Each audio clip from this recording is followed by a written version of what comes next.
রাষ্ট্রের এই ব্যাপারে যখনই বলবে যে আমি সব মিলিতভাবে করে আমি নামও পাল্টে ফেলবো, আমি স্লোগানও ঠিক করে দেবো, এইভাবেই কিন্তু ফ্যাসিবাদের জন্ম হয়। এইভাবেই কিন্তু রাষ্ট্র তার মূল্যবোধকে চাপিয়ে দেয় সবার উপরে, এবং সেটা যদি আপাতভাবে ইনক্লুসিভও মনে হয়, সেটা কিন্তু আরেকটা ভাবাদর্শে পরিণত হবে।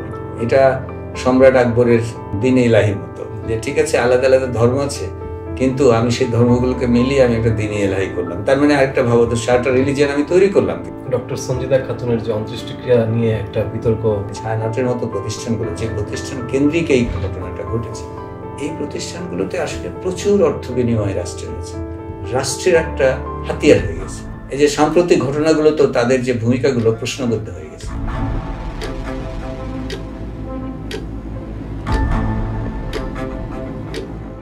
সুপ্রিয় দর্শক শ্রোতা, সবাইকে অনেক অনেক শুভেচ্ছা, আমন্ত্রণ জানাচ্ছি আমাদের আজকের আলোচনায়। আমাদের মাঝে আজও উপস্থিত রয়েছেন অধ্যাপক ডক্টর লিয়াকত আলী। ডক্টর আলী, আপনাকে স্বাগত জানাচ্ছি। তা আপনি জানেন যে সামনে আসছে পয়লা বৈশাখ।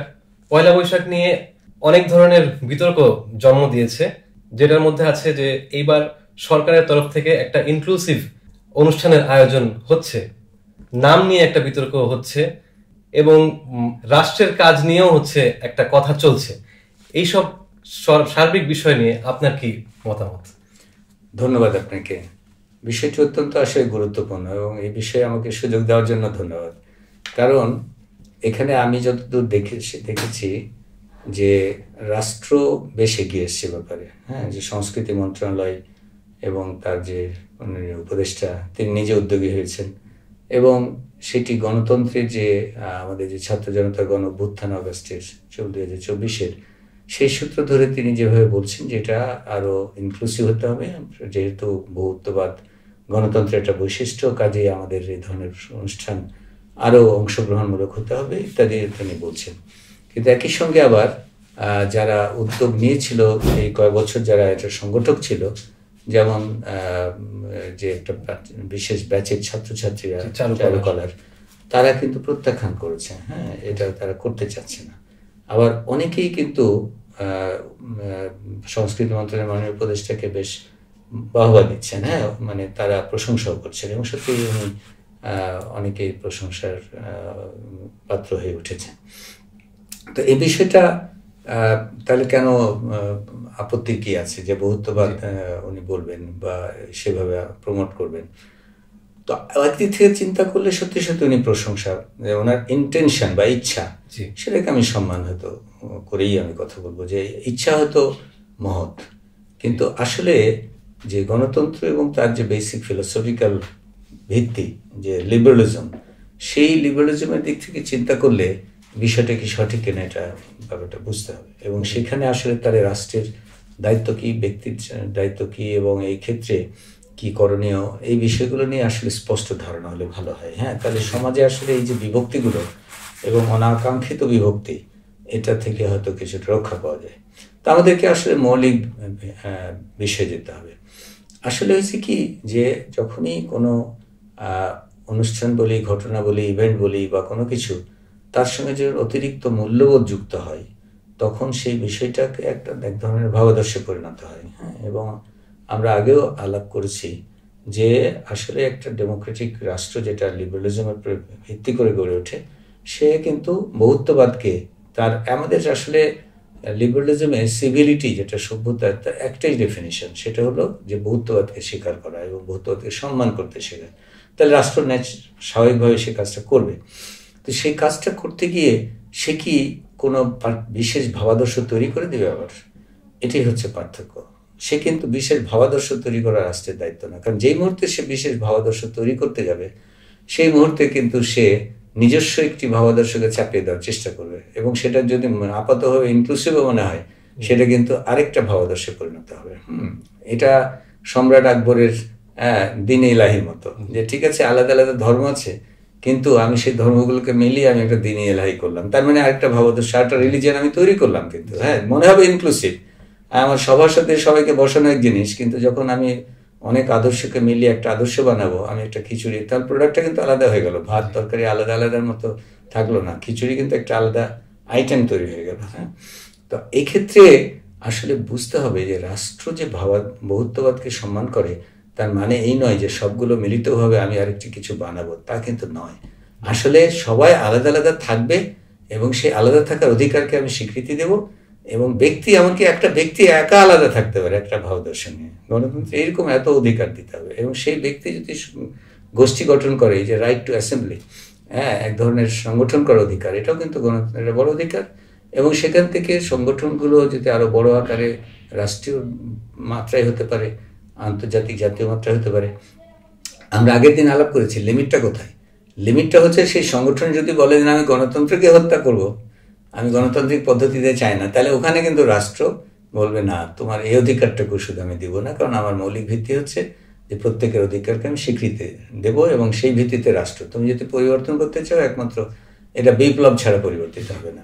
তাহলে দেখো এই জায়গাটিতে মানে এই ইনক্লুসিভিটি বা এই যে বহুত্ববাদকে তৈরি করা, জোর করে যদি একটা রাষ্ট্র মনে করে যে আমি একটা অনুষ্ঠানকে আমি সার্বজনীন করে তুলবো, হ্যাঁ, এবং সারা সমস্ত মানুষ, ওটা সার্বজনীন করা মানে হলো যে আমি এমন একটা দিবস করবো যেখানে নিরাপত্তা দিব, যেখানে ইলেকট্রিসিটি নিরবচ্ছিন্ন দিব, অন্যান্য যে কোনো রকম যদি কোথাও কনফ্লিক্ট হয় সেখানে আইন শৃঙ্খলা ব্যবস্থা করব, কিন্তু সব প্রত্যেকে তার নিজস্ব দায়িত্ব পালন করবে। তাহলে ঐতিহাসিকভাবে আসলে এই বিষয়টা, ইতিহাস খুললে এটা এই যে পয়লা নববর্ষের বহু ইতিহাস পাওয়া যাবে। বহু ইতিহাসে কেউ হয়তো সুলতানি আমলকে প্রাধান্য দিবে, কেউ হয়তো হিন্দু রাজাদের প্রাধান্য দেবে, কেউ হয়তো জমিদারদের প্রাধান্য দিবে, কেউ হয়তো সাম্প্রতিক কালের এই যে ঘটনাগুলো এবং আমাদের এই চারুকলার উদ্যোগকে প্রাধান্য দিবে, কেউ হয়তো যশোরের কথাকে প্রাধান্য দেবে। বিভিন্ন ইতিহাস আসতে পারে। আসলে ইতিহাস কিন্তু আচ্ছা, যখন এটা খানিকটা রঙের মতো, যদি আলো, বিভিন্ন আলো পড়ে, তাহলে কিন্তু রং অন্য হয়ে যেতে পারে। তো আলো মানে মূল্যবোধের আলো যখন পড়ে, তখন কেউ এটাকে বলবে যে এটা অনেক ইসলামী মূল্যবোধ আছে, ওটাতে কেউ বলবেন এটা হিন্দু মূল্যবোধ আছে, নানান মূল্যবোধ থাকতে পারে। এখন আমরা যদি পয়লা বৈশাখে সর্বজনীন করতে চাই, তো রাষ্ট্র কিন্তু ওখানে সবকে মিলিত করবে না। তখন বলবে যে তুমি তোমার মতো করে পালন করো, তুমি ব্যক্তি একটা একা পালন করতে চাইলে একা পালন করো, আরো কেউ যদি গোষ্ঠী পালন করতে চায় সে গ্রুপ পালন করবে। তার বেদনা এটা, তার প্রসব বেদনা, সন্তান জন্মের বেদনা সে নিজে বহন করবে। এবং এই যে করবে, তাহলে আমরা এখন যদি বলি যে এই বিশেষ যাত্রাটা যেটা ঢাকা বিশ্ববিদ্যালয়ে হচ্ছিল, সেটা ছিল যে একটা বিশেষ গ্রুপ সেটা উদ্যোগ নিয়েছে, সেই গ্রুপটা আর একটু বড় হয়েছে, এখন সেই গ্রুপকে তাকে করতে দাও, তার মতো সে করুক গিয়ে। হ্যাঁ, আমি যদি আরেকটা কিছু মনে করি, তাহলে আরেকটা গ্রুপ অন্যরকম ভাবে করবে, সে আরেকটা, তাকে দিতে হবে তার অধিকার। আরেকটা গ্রুপের টাকা আমাকে ছিনতাই করে রাষ্ট্র বানাতে হবে, হ্যাঁ, তা কিন্তু আসলে গণতন্ত্রের বোধ না। বরং রাষ্ট্র চিন্তা করবে যে তুমি তাহলে কপিরাইট করো বাবা, মানে সংস্কৃতি মন্ত্রণালয় যদি দায়িত্ব পালনই করতে চায় যে কার কোনটা করছো তারা কপিরাইট করে ফেলুক, যে আমার এই কপিরাইট, আমি এটা আমি পালন করব, আমার সাথে যারা যারা এই শোভাযাত্রা আসতে চায় তারা আমার সঙ্গে যোগ দিবে।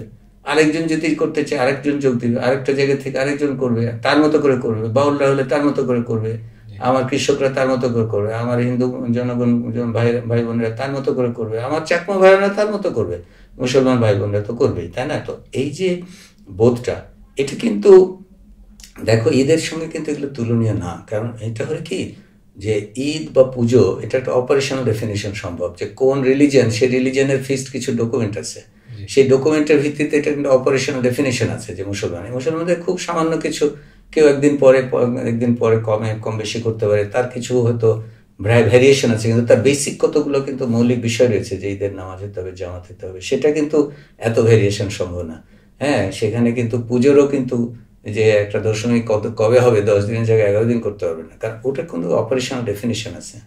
রিলিজিয়ান আর এই যে কালচার সব কিন্তু এক জিনিস না। রিলিজিয়ান এবং তার সাথে কালচার কিন্তু মানে হাজারো ভ্যারিয়েশন হতে পারে, কারণ তার তো অপারেশনাল ডেফিনেশন ফিক্স নাই। হ্যাঁ, সে তো নানান পথ গ্রহণ করতে পারে। তাহলে এই ক্ষেত্রে আসলে রাষ্ট্রের এই ব্যাপারে যখনই বলবে যে আমি সব মিলিতভাবে করে আমি নামও পাল্টে ফেলবো, আমি স্লোগানও ঠিক করে দেবো, তার মানে আরেকটা সূত্র তৈরি হয়ে গেল। হ্যাঁ, এই রাষ্ট্র কিন্তু তখন এইভাবেই কিন্তু ফ্যাসিবাদের জন্ম হয়, এইভাবেই কিন্তু রাষ্ট্র তার মূল্যবোধকে চাপিয়ে দেয় সবার উপরে। হ্যাঁ, এইভাবেই কিন্তু বাদ তৈরি হয়। হ্যাঁ, এই কাজটা একদমই করা উচিত না। কিন্তু যেটা যারা আবার প্রত্যাখ্যান করছে তাদেরও কিন্তু একটা জিনিস বুঝতে হবে, যারা প্রতিবাদ করছে তাদেরও বুঝতে হবে যে আমি আবার রাষ্ট্রীয় পৃষ্ঠপোষকতা যদি চাই, আমি ঢাকা বিশ্ববিদ্যালয়ের পৃষ্ঠপোষকতা চাওয়া মানে কি, জনগণের ট্যাক্সের টাকা দিয়ে ঢাকা বিশ্ববিদ্যালয়, তাই না? এখন ঢাকা বিশ্ববিদ্যালয়ের ট্যাক্সের টাকা আমি নিব, জনগণের টাকা নিব, রাষ্ট্রের টাকা নিব, আর আমি বলবো আমি স্বাধীনভাবে আমাকে করতে দেবেন, তাহলে কিন্তু হবে না। এই জায়গাটিতে আসলে মূল কথাটা, যে রাষ্ট্র কিন্তু ব্যক্তির এই সাংস্কৃতিক চেতনা বা মূল্যবোধ এগুলোতে হস্তক্ষেপ যেমন করবে না, কিন্তু বিশেষ কোনো সাংস্কৃতিক চেতনা, বিশেষ কোনো মূল্যবোধকে কিন্তু সে রাষ্ট্র ট্যাক্সের টাকা দিয়ে কখনো কিন্তু পৃষ্ঠপোষকতা করবে না। এখানে আসলে দেখুন, রাষ্ট্রের এই যে যেমনভাবে সুযোগ পেলে আমি দায়িত্বের কথা বলবো আরো, কিন্তু এইখানে যারা করতে চাচ্ছে তারা তখন বলতে হবে যে আমি কোনো রাষ্ট্রের জনগণের ট্যাক্সের টাকা দিয়ে করবো, আমার বেদনা, আমি এইভাবে করতে চাই, আমি এই অনুষ্ঠানটা আমি মুখোশ বানাবো, আমি যেভাবে করতে চাই সেভাবে করব, আমি রাষ্ট্রের নিরাপত্তা ভায়োলেট করব না, আমি রাষ্ট্রগত লাইনের মধ্যে কাজ করব, কিন্তু আমি কিন্তু জনগণের টাকা দিয়ে এটা করবো না, পাবলিক ফান্ড দিয়ে এটা করবো না। পাবলিক ফান্ড আর প্রাইভেট এই দুটোকে আলাদা করাটা কিন্তু লিবারালিজমের একটা প্রধান বৈশিষ্ট্য। হ্যাঁ, যে প্রাইভেট মূল্যবোধ, ব্যক্তি আর রাষ্ট্র, হ্যাঁ, যে দুটো আলাদা জগৎ কিন্তু, হ্যাঁ, যে সামাজিক যে স্ফিয়ার, সোসাইটি এবং স্টেট আর ব্যক্তি, এটা কিন্তু আলাদা আলাদা একটা বিষয় রয়েছে। এবং ব্যক্তির যে কালচারাল ভ্যালুজ, মূল্যবোধ, ধর্মীয় মূল্যবোধ, এটা তার ব্যক্তির মূল্যবোধ, এবং ব্যক্তি সেটা পরিবার করতে পারে, সমাজ করতে পারে।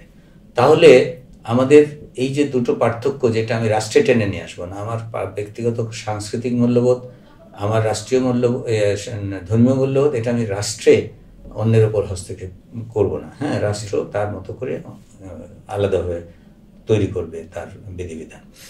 এইটি হচ্ছে গণতন্ত্র। তাহলে উত্তর দিতে গেলে মানে এই যে রাষ্ট্র যেভাবে হস্তক্ষেপ করছে এই বিষয়টাতে, এটা অনভিপ্রেত, এটা আসলে ওনারা ভুল বুঝছেন। ওনার ওই যে বললাম, ইন্টেনশন ভালো হতে পারে, মনে করছেন যে আমি সবাইকে নিয়ে করব, কিন্তু সবাইকে নিয়ে করার কোনো পদ্ধতি শিল্প সংস্কৃতির ক্ষেত্রে আসলে নেই। সংস্কৃতির ভিন্নতাকে স্বীকার করে, হ্যাঁ, সেটার মধ্যে দিয়ে আবার রাষ্ট্র যদি সবাইকে স্বীকৃতি দেয়, সবার মতো করে কাজ করতে দেয়, সেটাই হবে সবচেয়ে কাজের কাজ। রাষ্ট্র শুধু ম্যানেজারিয়াল রোলটা প্লে করবে। মানে আপনি প্রশ্ন করছেন যে রাষ্ট্রের দায়িত্ব কি হবে, তো হ্যাঁ, এই জায়গাতে খুবই গুরুত্বপূর্ণ। দেখুন, কতগুলো অবজেক্টিভ বিষয় আছে, যেখানে যেমন স্বাস্থ্যের ক্ষেত্রে হাসপাতাল হবে, সে বিষয়ে কোথায় হাসপাতাল হবে, কত বেডের হবে, এগুলোর কিন্তু ক্যালকুলেশনের ভিত্তি আছে। রাস্তা হবে কিনা, ব্রিজ হবে কিনা, কত মানুষ উপকৃত হবে, তার কত খরচ হবে, এগুলোর কিন্তু অবজেক্টিভ ভিত্তি আছে। আমি এটা ট্যাক্স বসাতে গেলেও কিন্তু তার কিছু আছে, যে ইনফ্লেশন কেমন হবে। তাহলে কতগুলো বিষয় রয়েছে যেগুলো হচ্ছে রাষ্ট্রের ভিত্তি, অন্তত পক্ষে থিওরিটিক্যালি, তাত্ত্বিকভাবে হলো এক্সপার্ট দিয়ে কিছু ওপিনিয়ন একমত করাটা আসলে সম্ভব হয়, এবং সেটা তো ঐক্যমতের ভিত্তিতে তখন একটা রাষ্ট্র তার পলিসি গ্রহণ করতে পারে। তাহলে রাষ্ট্রের দায়িত্ব কিন্তু যথাসম্ভব সেই কাজগুলো থেকে মনোনিবেশ করা। শিল্প সংস্কৃতি এবং এই যে বিষয়গুলো, যেটা হৃদয়ের বিষয়, হৃদয় কিন্তু আসলে the heart has its own reason. আমরা ওই কথা আগের বারে বলেছিলাম প্যাসকেলের কথা, যে the heart has its own reasons which the heart even heart does not know. তা আসলে এই জায়গাগুলোতে এত বিচিত্র চিন্তা ভাবনা হতে পারে, এত বিচিত্র একই বিষয়কে এত আলো ফেলতে পারে, এক একজন একক ব্যক্তিগত আলো ফেলতে পারে, এগুলোতে আসলে ঐক্যমত হবে না কখনো। হ্যাঁ, ঐক্যমত হয় না। তো সেই কারণে রাষ্ট্র কিন্তু এই দায়িত্বগুলো কখনো নিতে চাওয়া উচিত না। রাষ্ট্র যে দায়িত্বগুলো নেবে, যে ঠিক আছে নাটক করবে, তার জন্য নাট্যশালা নির্মাণ করবে। নাট্যশালা নির্মাণে কিভাবে নাট্যশালা বন্টন হবে, সিট বন্টন হবে বা রুম বন্টন হবে, তার একটা নীতিমালা তৈরি করতে পারবে। বই লেখা হলে বইয়ের কপিরাইট কে হবে, কিভাবে হবে, এগুলো নীতিমালা সে তৈরি করবে। রাষ্ট্র কিন্তু স্থির করবে যে পয়লা বৈশাখের দিনে যেন ইলেকট্রিসিটি থাকে, যেন রাস্তায় পুলিশ থাকে, যেন রাষ্ট্রের যে দায়িত্ববোধগুলো, সেই কাজগুলো সে করে। কিন্তু রাষ্ট্র তার কোন ব্যক্তি কিভাবে ভাববে, কোন সংগঠন কিভাবে, তা কিন্তু রাষ্ট্র করবে না। যদি করে তাহলে কিন্তু তার মানে ঐক্যমতের ভিত্তিতে করা সম্ভবই না। এই ধরনের কোনো এক্সপার্ট ওপিনিয়ন হতে পারে না এটা। হ্যাঁ, এক্সপার্ট বলে কোনো এই বিষয়ে নাই। হ্যাঁ, এক্সপার্ট বলতে পারে যে ইতিহাসে এটা এই হয়েছিল, সে হয়েছিল, নানান কথা বলতে পারে, হ্যাঁ, যে তার ইতিহাস ঘেটে, কিন্তু ইতিহাসের ব্যাখ্যা কিন্তু বদলে যেতে পারে ভ্যালুজের না, মূল্যবোধের উপরে। এই জন্য আসলে ম্যানেজারিয়াল শব্দটা আমি শুধু বলবো না, এটার ব্যবস্থাপনাগত শুধু ম্যানেজারিয়াল বলে না, এটা হলো পলিসিগত, এটা গভর্নেন্সের ব্যাপার থাকে, এটা পলিসির ব্যাপার থাকে। কিন্তু রাষ্ট্র যেন কোনো মতেই ব্যক্তির এবং ব্যক্তিগত বিষয়ে হস্তক্ষেপ যদি খুব বেশি করে, তাহলে কিন্তু রাষ্ট্র তার সীমা অতিক্রম করবে। তাহলে রাষ্ট্র কি ব্যক্তিগত বিষয় কিভাবে হ্যান্ডেল হয়? এটা খুব ইন্টারেস্টিং, যে এটা আবার লিবারালিজমের বেসিক, যে ব্যক্তির মূল্যবোধ এবং ব্যক্তিত্বের পরিবার ইত্যাদি অনেক বিষয় রয়েছে যেটা রাষ্ট্র সেখান পর্যন্ত পৌঁছবে না। একটা স্বামী স্ত্রীর মধ্যে ভালোবাসা আছে কিনা সেটাকে রাষ্ট্র দায়িত্ব নেবে। রোজ ঝগড়া হতে পারে, ঝগড়া হলে আবার মিলন আছে, তাদের মধ্যে সে মধুর সম্পর্কের মধ্যেই ঝগড়া হয়, রাষ্ট্র কি সেখানে ইন্টারফেয়ার করবে? করবে না। হ্যাঁ, কতগুলো পারিবারিক মূল্যবোধে রাষ্ট্র সবসময় ইন্টারফেয়ার করবে? করবে না। কিন্তু এই জায়গাগুলোতেই হচ্ছে এই মূল্যবোধগুলো যে কোন দিকে যাবে, কোন পথে যাবে, কেউ হয়তো মোর বলতে পারে যে আমি রবীন্দ্রিক মূল্যবোধে, কেউ বলতে ইসলামিক মূল্যবোধে, কেউ বলতে পারে ওয়েস্টার্ন মূল্যবোধে। সেখানে যার যে সিভিল সোসাইটি, যে সোসাইটি বা যারা এটা বুঝবে, তারা নিজের তাগিদেই সংগঠন করবে, তারা নিজের তাগিদে কালচার সংগঠন করবে, নাটকের সংগঠন করবে, আবৃত্তি করবে, গানের করবে, তারা অনুষ্ঠান করবে, তারা সংগঠন করবে। তারা কিন্তু নিজের তাগিদেই জনগণকে এবং তার সন্তানদেরকে এবং পরবর্তী প্রজন্মকে সেদিকে উদ্বুদ্ধ করার চেষ্টা করবে, ওই চিন্তার দিকে উদ্বুদ্ধ করার চেষ্টা করবে। এটা কিন্তু তার ভিতর থেকে আসতে হবে, তার সংগঠন যারা অংশ নেবে তাদের ভিতর থেকে আসতে হবে। তারা যদি বলে যে আমাকে রাষ্ট্র টাকা দিয়ে এটা করাবে, তাহলে কিন্তু তার মানে হলো রাষ্ট্র এবার কিন্তু ম্যানিপুলেট করার সুযোগ শুরু হয়ে গেল। রাষ্ট্র কিন্তু জনগণকে ওই সংগঠনের মধ্য দিয়ে আরেকদিকে নিয়ে যাওয়ার চেষ্টা করবে, যেটা সে চায়। সরকার যখন আসবে সেই সরকার সেটা চাইবে। তাহলে হলো কি, এই যে জায়গাগুলোতে তার মানে হলো গণতন্ত্র যে বলা হয় লিবারালিজমে, যে গণতন্ত্র মানে হলো যে আসলে শুধু রাষ্ট্র বা সরকারের দায়িত্ব না, প্রত্যেকটা ব্যক্তির দায়িত্ব রয়েছে। ব্যক্তি হচ্ছে আসলে মূল, এবং ব্যক্তি থেকে যে সামাজিক দায়িত্ব, সাংগঠনিক দায়িত্ব, এর কোনো শেষ নাই। এবং এই জন্য সিভিল সোসাইটিকে আমি বৃহত্তর অর্থে খালি পলিটিক্যাল ইস্যুতে না, কালচারাল ইস্যু, অন্যান্য মূল্যবোধের ইস্যু, অন্যান্য অনেক বিষয়, ধর্মীয় ইস্যু, সব বিষয়ে কিন্তু সিভিল সোসাইটি অ্যাক্টিভ থাকতে হবে। পাহারাদার সে কিন্তু ওই যে মূল্যবোধগুলো তৈরি করার চেষ্টা করবে। হ্যাঁ, সে কিন্তু সংগ্রাম করবে, সে কিন্তু তাকে সৃষ্টি করবে, নিউ জেনারেশন আইডিয়া সৃষ্টি করবে। রাষ্ট্র ব্যক্তিগত জায়গাতে বা পারিবারিক এ ধরনের বা সাংগঠনিক ক্ষেত্রে এক জায়গায় ইন্টারফেয়ার করতে পারে। সেখানে যদি মারামারি হয়, ধরা যাক যে এখন এই একটা নারীকে নিগৃহীত করছে বা শিশুকে অত্যাচার করছে, সেইটা যদি আবার রাষ্ট্র, তখন কিন্তু আইনের মধ্যে চলে যাবে।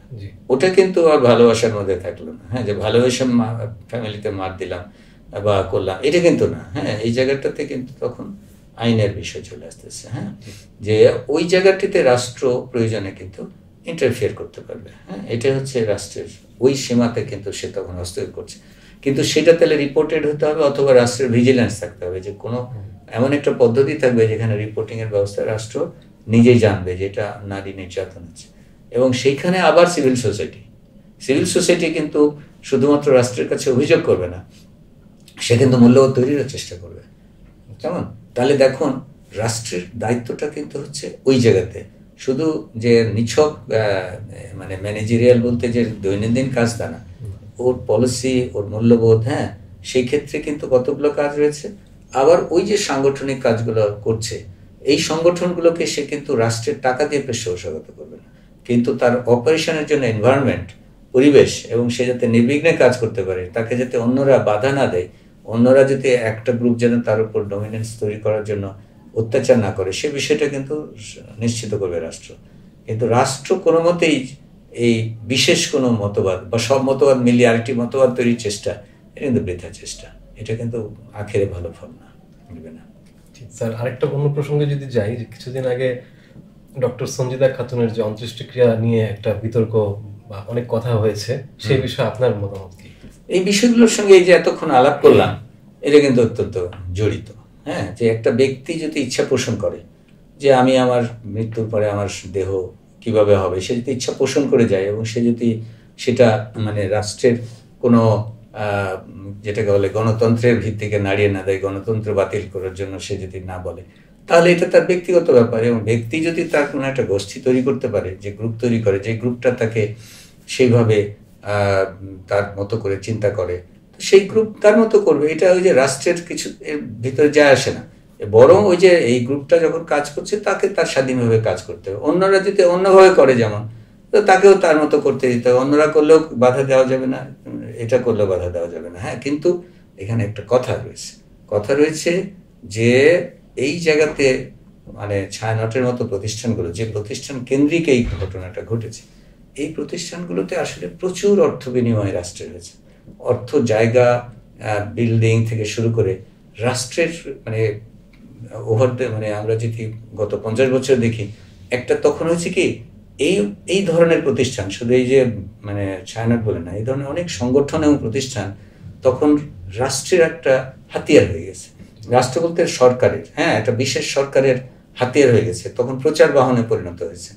কেন হয়েছে? কারণ ওই যে রাষ্ট্রের সাথে একাত্ম হয়ে গেছে, হ্যাঁ, সরকারের চিন্তার সাথে।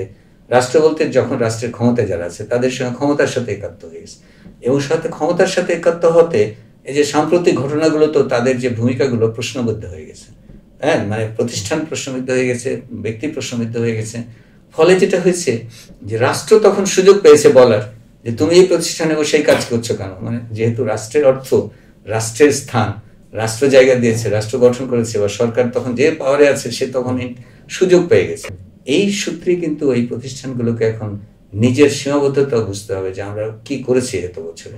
আমরা কিন্তু আমরা সরকারি জনগণের টাকা নিয়ে, জনগণ তো লালনাকেও তাহলে দেওয়া উচিত ছিল, জনগণ কোরআন সমিতিকে দেওয়া উচিত ছিল, জনগণ কিন্তু বাউলদেরকে দেওয়া উচিত ছিল, জনগণের তো নানান যে শাখা রয়েছে, যে বললাম শিল্পের সংস্কৃতির ক্ষেত্রে তো বহু বহু ধারা রয়েছে।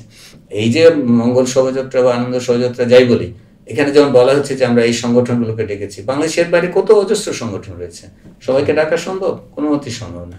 তাহলে এই যে বিশেষ সংগঠনগুলো যে বিশেষ সুবিধাগুলো লাভ করেছে ওভার দ্য ইয়ার্স, মানুষ হয়তো প্রশ্ন কিন্তু করছে, তাই না? মানুষের মনে প্রশ্নগুলো জেগেছে। তাহলে অপরাধটা সরকারের যেমন ক্ষমতায়, যারা এগুলো নিয়েছে তাদেরও কিন্তু ভাবতে হবে যে আমাদের কিছু সীমাবদ্ধতার কারণে এখন কিন্তু আমরা এই প্রশ্নবিদ্ধ, যে আমি যে জায়গাটাতে বসে গানগুলো গাচ্ছি, যে জায়গাতে বসে আমার এই ধরনের অন্ত্যেষ্টিক্রিয়া বা আমার শেষকৃত্য হচ্ছে, কথার কথা, সেই জায়গাগুলো তো আমার বেদনা দিয়ে হয়নি, আমার ঘাম দিয়ে হয় না, সেটা তো জনগণের ঘাম দিয়ে হয়েছে। তাহলে জনগণ তো আমাকে প্রশ্ন করতে পারে। এই প্রতিষ্ঠানগুলো প্রশ্নবিদ্ধ হয়েছে, এবং যদি এখন এখান থেকে মুক্ত হতে হয়, তাহলে রাষ্ট্র, ব্যক্তি, ব্যক্তি থেকে সংগঠন, কোনো কোনো বিষয়, এটা যদি হাসপাতাল হতো তাহলে কিন্তু এই প্রশ্ন আসবে না, তাই না? এইখানে যদি রাস্তা তৈরি হয় তার জন্য প্রশ্ন আসবে না। কিন্তু যখন এই ধরনের ভ্যালুজ, এই ভ্যালুজের সঙ্গে তখন একটা বিশেষ রাজনৈতিক মহলের যোগাযোগ সূত্র হয়েছে, যেটা ফ্যাসিবাদে রূপান্তরিত হয়েছে। এই ভ্যালু মূল্যবোধের সঙ্গে রাবীন্দ্রিক চেতনা, যা তার চেয়ে বেশি হয়ে গেছে, একটা রাষ্ট্রের চেতনার সঙ্গে যুক্ত হয়ে গেছে, অন্য একটা রাষ্ট্রের সংযোগ মানুষ চিন্তা করতে শুরু করেছে। এই বিষয়গুলো কেন ঘটেছে? কেন ঘটেছে? কারণ ওর বাইরে, তারা ওই বৃত্তের বাইরে হয়তো প্রশ্নগুলো করেনি কখনো, তাদের ভিজিবল ছিল না। তো এটা শুধু তারা না, অন্য আরো অনেক সংগঠনের কিন্তু একই কথা, তাই না? তাহলে প্রথম থেকে যদি আমরা এই সূত্রটা দেখি, শেষ পর্যন্ত কথাটা একই। কথাটা হচ্ছে যে রাষ্ট্রের দায়িত্ব বা ক্ষমতায় যারা আছে তাদের মোটেও দায়িত্ব না যে আমি জনগণের সাংস্কৃতিক চেতনার বিকাশ করব, সাংস্কৃতিক বিপ্লব করবো। এই বিপ্লব তো চায়নাতে করার চেষ্টা হয়েছে, তাই না? সাংস্কৃতিক বিপ্লব তো কমিউনিজমের একটা প্রধান বিষয় ছিল, কিন্তু কি হয়েছে? ডিভাস্টেটিং ব্যাপার ঘটেছে, তাই না? মানুষের সাংস্কৃতিক চেতনা কি তাতে উন্নত হয়েছে? এখন তাতে কি ওই ঘরের মানুষকে সম্মান করতে শিখেছে চায়নার ক্ষমতাবানরা? তা তো করে নাই। এটা ঘটনা এখানেও ঘটে। যতই মহৎভাবে কথা বলি যে সবাইকে মিলিত হয়ে থাকবো, থাকার অর্থ হলো সবাইকে তার মতো থাকতে দাও চিন্তার ক্ষেত্রে, কিন্তু সবাই কিন্তু তাই বলে রাস্তায় সিগারেট খাবে না, ওটা কিন্তু স্বাস্থ্যের বিষয়। ওই জায়গাতে কিন্তু আবার তোমাকে এক করতে হবে। তো এই যে বিষয়গুলো, এইটা হলো ক্ষমতায় যারা, কিন্তু ক্ষমতার বাইরে যারা এই ধরনের বুদ্ধিবৃত্তিক, সাংস্কৃতিক, বিশেষ করে সাংস্কৃতিক চর্চা করছে, কালচার, মানে ভ্যালুস, রাইটিংস এবং মূল্যবোধের চর্চা করছে, তাদেরকে কিন্তু বুঝতে হবে যে আমি যদি রাষ্ট্রকে ইউজ করে, ক্ষমতাকে ইউজ করে যদি ব্যবহার করে আমি এই কাজটা করি, আখেরে কিন্তু আমি ভালো কাজটা করছি না, আমি কিন্তু জনগণকে এটা একটা ধাপ্পা দিচ্ছি। হ্যাঁ, জনগণের সঙ্গে কিন্তু আমি কাজ ঠিক করছি না। আমার অধিকার আমি প্রচার করব, আমি জনগণকে আমার মতে আনার চেষ্টা করবো, আমি আমার পরিধি বাড়াবো, এবং তার দ্বারা আমি আমার পরিবর্তন, আমার বেদনা আমি প্রকাশ করব। এটাই হচ্ছে তাদের দায়িত্ব। তাহলে উভয় পক্ষেই আমাদের এখন কিন্তু ভূমিকাটা স্পষ্ট হতে হবে। সে অস্পষ্টতার কারণে কিন্তু আজকে আমাদের বিতর্কগুলো তৈরি হচ্ছে, এবং এই বিতর্কগুলো হতে গেলে কিন্তু একটা দার্শনিক স্পষ্টতা দরকার চিন্তার ক্ষেত্রে। রাষ্ট্রের ভাবাদর্শ এবং ব্যক্তির ভাবাদর্শ, এই দুইটা আমি একটু আগেই বললাম যে রাষ্ট্রের কোনো ভাবাদর্শ থাকলে ওই রাষ্ট্র ডেমোক্রেটিক হলো না। লিবারেল রাষ্ট্রের নিজস্ব কোনো ভাবাদর্শ নেই। ওর ভাবাদর্শ বলতে সুপার ভাবাদর্শ যেটাকে বলি আমরা, গণতন্ত্র, লিবারেল। ও মানে এটাকে ভাবাদর্শ যদি বলো তো বলতে পারো, কিন্তু এটা হলো অন্য সব ভাবাদর্শ তার মধ্যে বাস করবে, তাহলে এটা তো ওই, ওটাকে বলা হয় সুপ্রা ভাবাদর্শ। আমি যদি বলি যে সব ভাবাদর্শের উপরে একটা আমব্রেলা, কিন্তু সেটা কোনো ভাবাদর্শ না। তো ভাবাদর্শ হচ্ছে যে আমি শ্রেষ্ঠ, অন্যরা খারাপ, এবং আমার বিকল্প একই প্লেনে আমি ইসলামিক বা আমি খ্রিশ্চানিটি কিংবা আমি সমাজতন্ত্রী কিংবা আমি হিন্দু জাতীয়তাবাদ, এগুলো হচ্ছে ভাবাদর্শ। এই ভাবাদর্শ থাকলে একটা আরেকটার সঙ্গে লড়াই করে। হ্যাঁ, তো রাষ্ট্র কোনো ভাবাদর্শ নেই, কিন্তু ব্যক্তি থাকতে পারে। ব্যক্তি ভাবতেই পারে যে আমার জন্য আমার রাবীন্দ্রিক চেতনা দিয়ে আমি জগৎ বিখ্যাত, আমি একদম খাঁটি বাঙালি। আরেকজন বলতে পারে না আমি মুসলমান বাঙালি, তাকে ভাবতে দাও না। হ্যাঁ, তাতে কিছু যায় আসে না, সে তার মতো করে সংগঠনও করুক না। তাহলে ব্যক্তি এবং গোষ্ঠীর ভাবাদর্শ আর রাষ্ট্রের ভাবাদর্শ এক জিনিস না। আর ভাবাদর্শগুলোকে বাঁচতে দেওয়া, অনেক দেশে তো বাঁচতে দেওয়া শুধু না, সিভিলিটিতে যেমন বললাম সভ্যতা, অনেক দেশে যেমন করা হয় কি, যেমন সুইডেনে বাংলাদেশি কমিউনিটিকেও কিন্তু একটা ভাতা দেওয়া হয়। এই সিড মানি দেওয়ার প্রচলন কিন্তু এখানেও করতে পারে, যে আমি সব সংগঠনকে নির্বিশেষে বা তার একটা ক্রাইটেরিয়া করে আমি সিড মানি দেবো।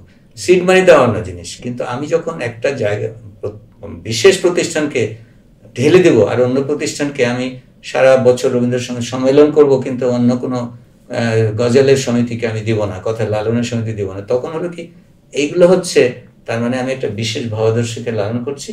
আর সবচেয়ে দুঃখের বিষয় হচ্ছে ওই ভাবাদর্শ আবার ওই পলিটিক্যাল সিস্টেমকে সাপোর্ট দিয়ে গেছে।